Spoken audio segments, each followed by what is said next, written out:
The man paid 10 times the market price to buy over 20 plastic buckets from a vendor. He then took a liking to the vendor's second-hand jacket. The man's lavish spending made the vendor wonder if he had some unusual preferences, but ultimately, the vendor couldn't resist the lure of money and straight up asked for 10,000 shillings. Without hesitation, the man bought the jacket. Carrying the overpriced junk he just purchased, he hurried into a van and quickly left the busy market with his companion, leaving the confused vendor behind. 10 minutes later, the man showed up at a checkpoint holding the buckets. He obediently took out each one, letting the armed guards carefully inspect every crevice to minimize any signs of nervousness that might give him away. He then claimed to be a bucket salesman. Seeing nothing unusual, the guards let him through, unaware that their carelessness would bring catastrophic disaster to the area within the hour. Upon reaching the target location, the man chose a highly concealed spot to set down the buckets. He had to be extremely careful. One wrong move could cost him his life. He then crouched in a corner against a wall to prevent anyone from sneaking up behind him. Spotting armed militants patrolling the street, he couldn't help but feel a flicker of fear, but it was too late to back out now. Next, he pulled out a handheld gaming device and reached into his coat pocket, opening what looked like an ordinary fake cigarette case containing an intricate beetle-shaped drone. He avoided any conspicuous movements, afraid the patrolling militants might mistake him for an enemy. Once he saw the militants' attention was elsewhere, he began operating the handheld device. The beetle drone immediately took flight. As the man's fingers moved across the screen, the drone flew farther away,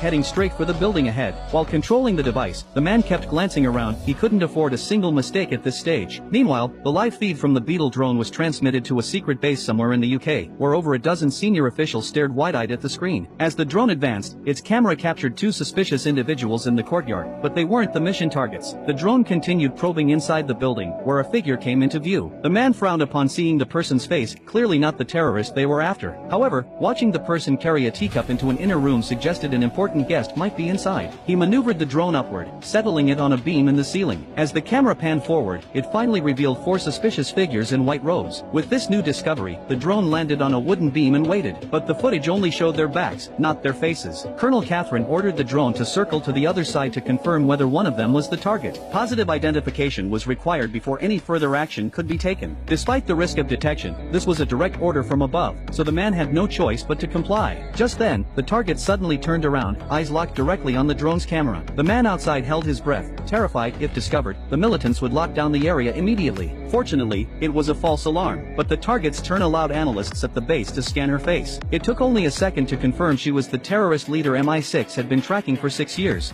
PID, Susan Helen Danford. Catherine let out a heavy sigh of relief. The target was once a British citizen who had been radicalized and joined a terrorist organization. Catherine immediately relayed the information to the cabinet office.